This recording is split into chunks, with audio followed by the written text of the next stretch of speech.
What you're about to hear will both surprise and outrage you. It's the true story of Europe. It's the story the politicians don't want you to hear, because it shows how they've deceived us and betrayed our nation. Only in 1994 did Chancellor Kohl's foreign policy spokesman, speaking on behalf of the ruling party of Europe's dominant nation, Germany, clearly reveal the true plan. The plan is to create a federal European superstate. Into it will be merged up to 25 ancient European nations, including our own. This new country, called Europe, will have one parliament, one government, one court of justice, one currency, one flag, and one anthem. That has been the plan all along. But those who favoured it knew the people of Europe would never accept it. They would never willingly surrender their freedoms to become just a province in a vast European superstate. So what did the politicians do? They conspired to keep the truth from the people. Take us. When we entered Europe, we were led to believe it was just a common market of independent nations trading with one another. Our government even reassured us with an official document known as a white paper. It gave us a clear undertaking. There would be no erosion of essential national sovereignty. And Edward Heath, the Conservative Prime Minister whose government took us into Europe, later hammered home the point when he said, "There are some in this country who fear that in going into Europe we shall in some way sacrifice independence and sovereignty. These fears, I need hardly say, are completely unjustified." In fact, they were completely justified. Mr. Heath knew it, and here's the proof.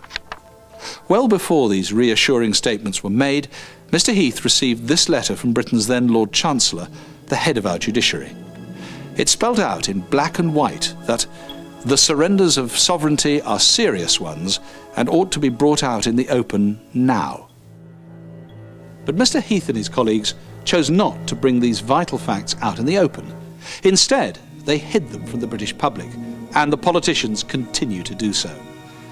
Now, in 1997, we can look back and see how the grand plan of the Eurocrats is taking shape, and just how far the politicians have already gone in surrendering our liberty. But first, let's remind ourselves what the fundamental rights of an independent nation are. The power to pass laws in our own land. The power to run our economy, to create jobs and security for our people. The power to decide foreign policy. The power to organise our own national security. And the power to control our own borders. Without these fundamental rights, we're not a nation, but merely a province. And the terrible truth is that our politicians have already given away the first two of these rights. Our own judges have confirmed that the treaty is the supreme law of this country, taking precedence over acts of Parliament. Laws made by the European Commission are now the laws of this land. And how they love making them. In 1994 alone, they imposed over 6,700 diktats, an average of 129 new laws every week that we must obey. And what about the power to run our own economy? That went when John Major signed the first two stages of economic and monetary union. So whether we join the single currency or not, we must now run our economy not for our benefit, but for Europe as a whole. And as if this wasn't bad enough, the European institutions are now working away to remove our last remaining rights as an independent nation. As usual, the politicians are putting up a smokescreen to deceive us, this time in the shape of a referendum on the single currency. But whether we join it or not, it will make little difference. It won't stop the terrible destruction of our fishing industry. It won't stop the tide of new regulations that are crippling our small businesses. It won't stop VAT going on books, travel, children's clothes, and even houses. It won't remove the threat of us having to subsidise European pensioners whose governments haven't put aside enough money to pay them. It won't stop the recent German and French threats to raise our taxes to their levels. And it won't stop the unelected bureaucrats of Brussels telling us how to run our lives, our businesses, and indeed our country. So the phony single currency referendum that both John Major and Tony Blair have promised us is nothing more than a fob-off. Its sole purpose is to fool you into imagining that you have a say in Europe. But perhaps the most sinister development of all is the way the politicians have postponed the really important questions about our remaining freedoms until after the general election. This cunning move allows them to continue deceiving us with empty promises. Our next general election may not be for another 5 years. By then, it will be too late. This is the chilling promise from Germany's Chancellor Kohl. Within 2 years, we will make the process of integration irreversible. The Referendum Party was formed for one and only one reason: to fight for the right of the British people to decide whether they wanted to be governed by Westminster or Brussels. Now, we in the Referendum Party, we're not politicians. We don't want to be politicians. What unites us is the belief that in the true spirit of democracy, we must let the people of Britain decide the future of Britain. And as soon as a full and fair referendum has been held, we'll resign. That's written into our constitution.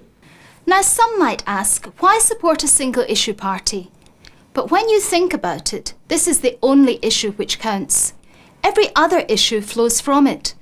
And until it's resolved, the vital election promises made by the politicians will be empty promises, because the power to deliver them will have gone to Brussels. British politicians in future will really be rubber stamping the orders coming from Brussels. And that is not what I understand by democracy. The total number of votes cast for us will send a message to the politicians. We want a referendum on Europe, and you, the politicians, do not have the right to surrender the nation's independence. Only the people can make such a decision. That is why every single vote is vital to our future as a nation. My roots are here, I live here, the people here are my people, I feel part of it, and I believe we've been betrayed by the Eurocrats, the bureaucrats and our politicians. It's now time for us to have our say. The grassroots are here, I'm part of the grassroots. When we've had our say, then I can get back to the land doing the things I want to, but until then we have to fight for democracy coming back to the people. The politicians have no right to surrender our national sovereignty. As the great British constitutionalist John Locke made clear, these powers simply are not theirs to give away. Parliament's powers are on loan from the people. At the end of its term in office, the government and Parliament must return the powers intact to the people, who then elect a new Parliament, to which the powers are entrusted for the next 5 years. We can only stop our politicians betraying our trust by holding a referendum which is legally binding on the government. A referendum will achieve two vitally important objectives. First, it will clearly indicate to the government, whatever its political colour, exactly what the British people want. And the government will be legally bound to honour the popular verdict. And secondly, a referendum will heal the deep divisions that run right through the nation, dividing political parties, communities, and even families. Britain is fortunate, and its whole being is profoundly democratic. If there's a fair vote, the minority will accept the verdict of the majority. That power to heal is one of the greatest virtues of democracy. The sovereignty of this nation belongs to its people, and not to a group of career politicians. It is the people, and they alone, who must decide after a full debate and a public vote whether Britain should remain an independent nation or whether her future will be better served as a new country, the single European superstate, also known as the Federal Europe. Chancellor Kohl has said, as you've heard, that within 2 years he will make European integration irreversible. He stated, and I quote, "This is a really big battle, but it is worth the fight." Chancellor Kohl reminds us regularly that by irreversible he means forever.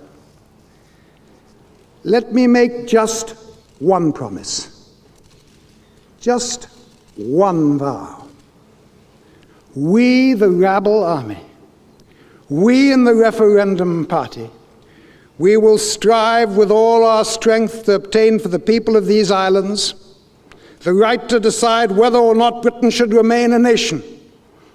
And let us borrow from Chancellor Cole's words and accept his challenge. Yes, indeed, this is a really big battle, but it is worth the fight. Thank you very much.